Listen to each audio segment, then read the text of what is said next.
салом дӯстон, дар ин видео дар бораи усилител дар як транзистор гап мезанем ва назареро дар амалия месанҷем.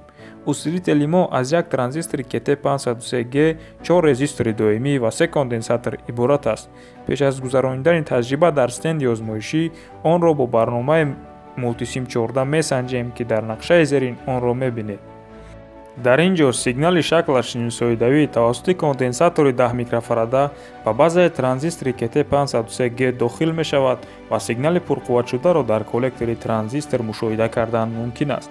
барои мушоҳида намудани шакли сигнал дар нуқтаи воридшавӣ ба база ва баромади он тавассути коллектор ба мо осиллографи рақамии дуканала лозим аст.